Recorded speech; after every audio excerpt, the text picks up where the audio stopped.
Welcome back, everyone, to the world of GGBL baseball. We are kicking today's highlight reel off with a interesting matchup. 28-28 Colorado against Phoenix with Rico Ramos Jr. pitching decently. I would say that 1.55 whip and a 4.3 ERA leaves a little bit of hope for Phoenix fans that he's going to turn it around, because he does have some good strikeout stuff compared to his strikeouts to walk ratio here. On the other side, we have pitcher Elton Bromberg. He's 4-4 with a 2.95 with a 1.23 whip. So maybe there's some give there for Phoenix's offense, like they're going to come through tonight against Bromberg and these Coyotes. So right out the gate, in the bottom of the second inning, we have a double. A ripped double here, getting the first run across. And then on the other side, Colorado is going to get a two-run shot here from Lorenz. And Colorado now will take the lead. So unfortunately for Rico Ramos, that ERA continues to spike. So if you guys had him in the fantasy game, you're hoping that he's going to try to turn it around here. He does strike out a lot of batters, so we'll see how it all is going to pan out here for him at the end of the game. But it's one game. It's one game. We got a whole season for Fantasy Challenge, right? We got a whole season. So bottom four, here's Hannibal Lobo. A deep drive to center field. That ball is gone. And Phoenix, it looked like they were going to let the game get away from them here tonight, but Bromberg gives up the three-run shot to Hannibal Lobo, and just like that, Phoenix is now up on top 4-3. Of course, Colorado is not very happy about this. Bottom four, Bromberg is still out there. That looks like to be a solo shot as well. That is Avalos getting a solo home run, and Phoenix is getting the long ball working, man. Getting the long ball working. 104 exit velo. He absolutely crushed it. Let's go top six. Colorado not done on their offensive side, but that's a really nice catch out there by Michael Ruth, the former good boy in GGBL 21. So 5-4 here. Top six. We've got Tate on the mound. Finnegan is hitting, and that's going to be a base knock. And just like that, Colorado will tie the game and then take the lead with a 6-5 game. That's going to be a 2 RBI double there for Finnegan. Still top six. 2-2 pitch here. That's going to be a base knock. It should score at least one, and it will. So Colorado now up 7-5. Now Phoenix is letting this game get away. A tale of two ball clubs right here. They've been back and forth all game. And then in the top of the 7th inning, we finally see a Paxton Burnside home run. That'll be his 12th of the season. We haven't seen a whole lot of him in gameplay. We've only seen one game, though. Opening day, didn't do too much. But this one, he extends the lead out 8-5, and that will do it. So Colorado gets a nice win here on the road at the Burnside Dome. 13 hits today, 8 runs. And fortunately, for you guys that have Rico Ramos in your fantasy lineups, he did not get saddled with the loss here today. So you'll take it. You'll take it. Now, as far as Colorado's offense goes, we had CC Chavez go twofer. We had Satchel Michaels in there as well, kind of getting involved. He had an RBI today. But other than that, like, Bromberg was not too good. 5 strikeouts and only 4 innings pitched. So it was... I'm noticing a trend here in gameplay that a lot of these pitchers can't get past 6 innings. So I might need to consider moving that slider up just a little bit as far as stamina goes, because I have noticed a lot of like 4 innings, 5 innings pitched type of deals here. So we do need a little more refinement happening with innings pitched there in the stamina. But let's get out here to an NL East matchup. We've got the Carolina Blue Sox hosting the Philadelphia Flight. We get an early strikeout there by Luke Nettles. Been pitching pretty decent, and he's got that little sidearm release, right? Very good pitcher, very tough pitcher to handle. On the other side, we've got Jackie Schreiber, 11 games this season, 2-4, a 3.99 ERA. Not terrible. Could be a little bit better. He's got some good defense behind him by the looks of it. Could be a double play ball. Yes, sir. Wow. What a play. What a play at third base. Take one more look at this thing. Little hot shot ground ball, little two-step, little two-skipper, and then around the horn. There we go. Nice job, guys. Nice job. And then Schreiber's going to get a strikeout here. Blue Sox half the inning is over. So we'll actually jump ahead here to the bottom of the 4th inning. They've got bases juiced, and that is a nice play at first. Over to second, back over to first again. Schreiber there to cover. That is a nice double play, a 3-6-1. Very rare double play. You never really see that. So Freddie Trainer's going to come on out here in the top of the 8th. They've held on to this lead all the way up until this point, and Philadelphia comes through with a huge home run right there. That is Watts with the solo shot to tie the thing up. Woo, we got ourselves a ball game now. Top 8. We finally get Philadelphia's first run of the game, but Trainer's going to strike out the next batter. That's Perez. And we'll go 1-2 pitch here to Figueroa. Little pop-up, little jam shot right there, going high and in, getting in his kitchen. He's going to pop it up to third. Torres, the third baseman, the slick fielding third baseman, not going to get a base hit here. He's going to strike out. Next batter up, we got Seiko Ichiman with a clutch hit down the line. He could be headed for 2. He's got some speed to do it, but not so fast. He's going to be held at first base. So here is Freitas pitching right now. He is going to get this out. Nice fielding job there. Just as good as a bunt. That's fine. They'll trade the out for the runner advancing. That's Ichiman now at second. And this is going to drop right in front of Cash Fortuna. Could have a play at the plate, but he's going to cut it off and get it in quickly to second. Ichiman will score. It is now 2-1. Double play opportunity here for the flight, and they will turn it. Let's go. Top 9. As we got Neo Zamora, like, where are you? We can't see you behind the big blue wall. But Zamora has been pretty good. 13 saves and 16 opportunities. Maybe I take that back. His ERA, I just noticed that, 4.91. He has not been very good. So maybe he turns the corner against Carolina. We'll see. Early strikeout here against Koo. And then a ground ball here. That's Foley. Ichiman with a dive. Can't make the play. So Zamora, is he going to blow the save? Possibly. He could do that. Runner's going to end up moving to third on the base hit. So now with runners on the corners and 1 down, here's Cash Fortuna. Best hitter on the team is going to strike out. That's a huge out, guys. 1-2 pitch here. That is a base hit. Philadelphia will score. It is a tie ball game. And Zamora, who had the opportunity to get the save here, blows it yet again. So 13 of 17 now for Zamora, and they're going to relieve him and get in Len Strawberry, who's 1 for 3 in saves and opportunities here. So top 9, he will get the strikeout there, so he stops the bleeding there for Philly. Let's go bottom 9th. That's a base hit right past the first baseman, Freddie Foley. A leadoff hit there for Damian Wright. Next batter up in a 2-1. That is Castro with a pop-up. He bunts it right back to the catcher. And that's unfortunate there for Carolina. They will try to steal a base here. They'll grab it.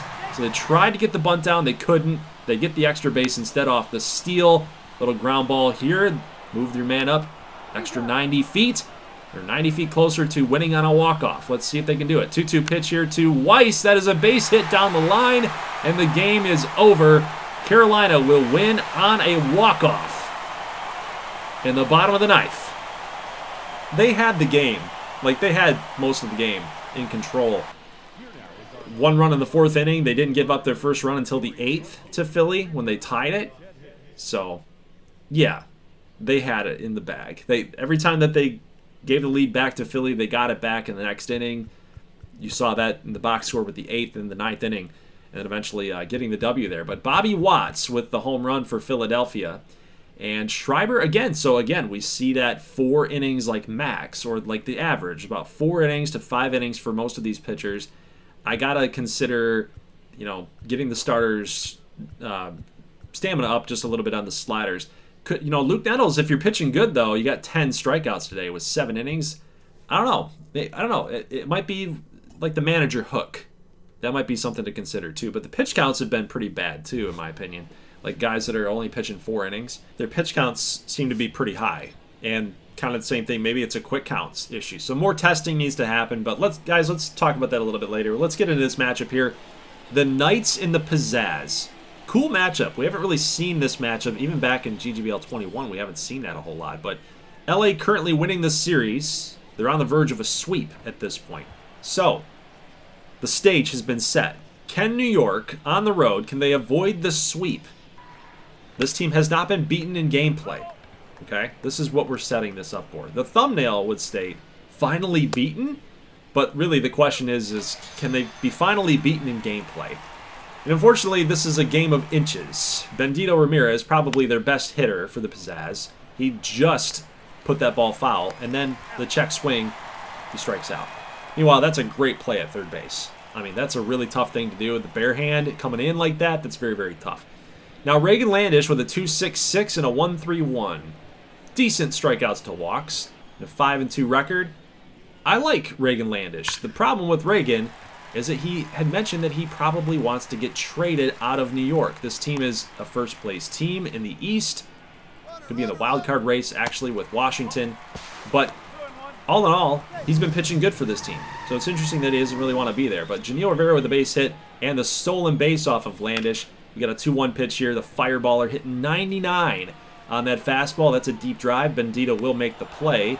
And the inning is over. So Reagan Landish able to shut these guys down here in the first inning. Let's go bottom 2. He's going to strike out Dwight Mathhouse. And he wasn't really even close. Really can't even touch that inside fastball. Next batter up in a 3-1 pitch here. That is David Bayek, the second baseman. He's going to fly out to right. Let's go top 3. Ben Coates on the other side. The left-hander. Much different of a pitcher than Reagan Landish. I don't think he throws as hard. And coming from the left-handed slot as well. But he's going to get out of a clean inning as well. So bottom 3rd, Landish strikes out Covington. He's going to strike out Almanzar, who's a very tough hitter. And he's pitching really good, man. He's pitching awesome. Look at that spin rate. The break on that pitch, 8 inches. That's almost untouchable, man. And then when you're that far out in front, like, good luck. Good luck. If you can strike out a guy like Almanzar, you are pitching really well. And if you're striking out a guy like Janil Rivera, the two-way player, probably the best two-way player in the GGBL, you're doing something right. He got his payback as well for getting that base hit. So top 4 with 2 down, guys. We do have a solo shot by Carlson. Oof. Irving Carlson, 328, just got over the fence, gives New York the lead. Here 1-0. He's going to strike out Ariano. Actually had a really good game against Houston that we saw in the last upload. And then that little cut fastball against Mathhouse again. Reagan Landish just firing dots against the Knights. So let's go all the way here to the top 8. And we got Adam Bird coming up against Reeves. He's going to get a double off the wall. And that's going to score a couple runs. So it is now 3-0 in the top of the 8th. And guys, that really should do it. Like, dare I say that, because we know that LA is really good and they could easily make a comeback. They could get that offense going and clicking here in a matter of moments, in a matter of at-bats. Clay Hodges will get a clutch strikeout here, and he does get a little pop-up there to right, and Mathhouse is not going to get there. That run is also going to score. It is now 4-0 New York. I think that they've got this, but I don't want to jinx them too much. Oh, I might have jinxed them, guys. Dang it, Goldie. Why did you do that? Tate gives up the solo homer to Boris Almanzar. Dude's got some big thighs, man. He's got some big legs. But Janil Rivera will strike out again.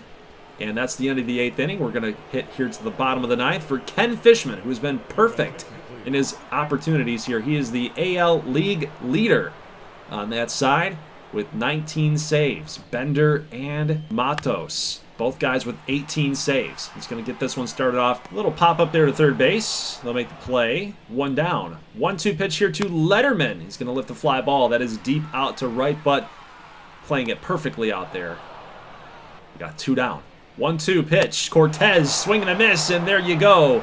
The Pizzazz will be the first team in Season 1 in gameplay. Aaron Boone, by the way, he doesn't exist. That's Baron Oon. That's who that is. Baron Oon gets the 4-1 victory. New York, good win. Good win. Bendito got a hit. Had a bird as well. Had a double with 2 RBIs. Bendito ended up having a double here. Didn't get a ribby, though. That's okay. Still had a good game. Almanzar, 2 for 4. Hitting 274 right now. Giovanni Ortiz up of 330. Upwards of 330. Janil with the stolen base in there. We saw that. But again, guys, with the pitch count thing, like, Landish had a lot of strikeouts today and 4 innings pitched. So I think it's a quick counts issue. Again, I'll have to look at it, but I don't know, man. There's some things in this sim right now that need to be fine-tuned and fixed up a little bit. So let's get out here to the next matchup. We've got early on an error at second base. This is Cody Finney. He's 6-1. Needs a little bit more help from his defense because maybe he doesn't pitch Talbot the way that he's pitching him in this situation if they have 2 outs at that point. That run will score. San Francisco now up on top here, 1-0. Willie Talbot there with the RBI. So on the other side, we've got Derek Ring, who's holding a 6 ERA, 4-3 with a 1.61 WHIP.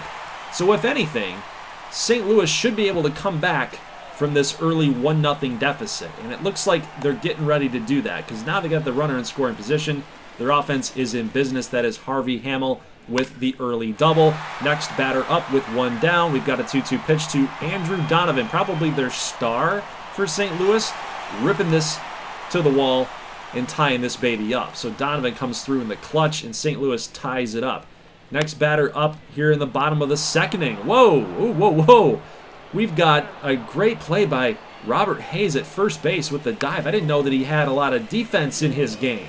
Look at that slick move right there. The pitcher covering, Derek Ring. Got to get to the bag, young man, and he does. So 2-2 pitch here, and we got another diving play from Robert Hayes, and Derek Ring is there. Whew. This is some beautiful defense being put on display here in today's episode. We got defense all over the place, but maybe not for that second baseman for St. Louis, but Robert Hayes is actually like bringing the defensive highlights in this episode. I love it. Hayes not going to bring the bat. He's got no batting highlights, apparently. But we're going to get to the 3rd inning here. Donovan can't come up clutch this time, so Ring wins this battle. Here's a ground ball. Could be a double play in the top of the 4th, and it is. Very, very close play at first base, but Paxton Dallas with the start of it. And again, low-scoring game, good pitching. Derek Ring's got some good defense behind him. So does Cody Finney now, apparently. That first inning was, with that second baseman, it was a little bit of a fluke, possibly. But we could see the defense kind of faltering now as Hayes doesn't end up making the play here down the line at first base. How many times can you expect him to, I guess? But after a double, a leadoff double, they're going to get a walk. Next batter up here is Scott. That is the second baseman. There you go. He's going to strike out on a check swing. And Crespo is trying to work himself out of the jam here. It could be a possible double play. Will Till back over to second, over to first. Double play is indeed had, and San Francisco gets out of the inning. So 2-2 pitch upcoming. Armas is going to get a ground ball here. Oh, he's redeemed himself. He's redeemed himself. The jumping throw from Scott, and they're going to get Will Till. He's pretty fast. He's a fast third baseman, man, and they just nabbed him. What a great play. Bobby Newby for San Francisco. Let's see here in the bottom of the 8th if they can shut these guys down. Till's going to dive for this. He's got to get the throw off. And this game has been so good defensively. Till was trying to pull his weight, and he couldn't make the play. Here's a little bunt attempt here. Another good play on defense just to get there. Getting the runner at first. But a full count pitch here to Andrew Donovan. That's a deep drive, deep shot. That's going to be caught. And the runner will stay at second base, despite the throw even coming offline just a little bit. Just too much of a risk there. But Paxton Dallas comes up big time. That's a base knock. Are they going to try for home? They are. The throw comes offline. But, whoa, that play was so close. Oh, we got to take another look at this, guys. Did he get him? Did he actually get him? Looked like he might have tagged the arm, but we see it again. Just based on that angle, the bird's eye view proves it. He didn't tag him. He got in. A little more like front and center. It looked like he might have got him, but no siree. Let's go top 9 here at a 2-1 game as St. Louis is just trying to shut these guys down. Here's Mark Schnell, ground ball to Donovan. That could be a double play, and it is. Again, good defense there for St. Louis to double them up. A 5-4-3 double play, and we've got Oaks searching for his 23rd save, which would put him in second place. A tie for second place in the NL, and it looks like he's going to get it. Will Till pops it up there into the outfield, and the play is made. St. Louis gets a much-needed victory here over San Fran. You know, San Francisco, we saw their records. They're 32-34. They're just trying to stay afloat. They got to keep afloat because they're going up against guys like Seattle, guys like LA, the Knights that we just saw. They're a tough team. So you got to start winning these games against like 500 ball clubs like St. Louis is. They're 34-32. So St. Louis could be finding ways to win against these teams that are very much like them. It's always a good bar test. You got to beat the teams that are like you, and then you got to try to like snip away some games against the top level teams. That way you know that you're there and you can compete and you have a chance, right? So you definitely got to beat the bad teams. You got to beat the teams that are like close, like in relation to you, if you want to be taking it to the next step, if you want to be an elite level team. But Cody Finney, and again, another 4 1/3 inning performance, only 4 strikeouts. I mean, the control was fine. He only had 2 walks, only 4 hits given up. So either the manager hook is too high or the stamina is too low. So I got to figure that out, and some more tweaks will be happening here, probably in year 2, I'm thinking. Because what I don't want to do now is I don't want to set the playing field for guys that are playing in the fantasy league and then start changing things mid-season that could affect your players, that could affect your fantasy lineup. So we're probably going to be looking for some slider changes here in season number 2 just to keep things consistent and in their own box. So guys, that's going to do it for the video here today. Leave a like if you like this thing. The GGBL Game of the Week community vote link is up for you guys to be able to click on your team or your matchup that you want to see here for the live stream tomorrow night at 9 p.m. Eastern Standard Time. We've got the Miami Moonshots going to the New Orleans Swing. And really the reason why I'm choosing that matchup compared to these other two, Richmond, Houston, KC, and Washington, 4 teams that are kind of the flagship teams of season number 1 here, either in first or very close second in their respective divisions. Miami and New Orleans, 2 teams in the NL trying to chase teams ahead of them. So Miami in the East trying to chase Carolina, trying to chase Richmond, and New Orleans trying to chase Houston and trying to chase Kansas City. So the KC and Washington matchup, we saw that very briefly, but the records are just too good to pass up. These are some really good teams squaring off against each other. And then Richmond and Houston has a 4-game series that could really be prone to some really good baseball if we ended up choosing that. Really kind of see how those 2 teams, maybe a possible playoff preview between those 2 squads. But yeah, you can see like Miami's playing 500. You got New Orleans is like sub 500. They're just trying to fight for their lives here in June. And we still even got some more simulation to do as well. So we're only in mid-June, guys. And once we get into the live stream, I'll simulate up until those games that we're going to watch. And it should be fun to kind of set the stage on, you know, what we're about to witness here on the pixel ball field. But guys, that's it for the video. Leave a like if you like this thing. I'll see you in the live stream tomorrow night at 9 p.m. Eastern Standard Time. Again, link in the description or pinned comment. Got to search for where that is. Probably most likely in the pinned comment, but you know, I'd go there first. And get your vote in. Let me know who you'd like to see. So guys, that's it. I'll see you in the next one. As always, thanks so much for watching, and peace.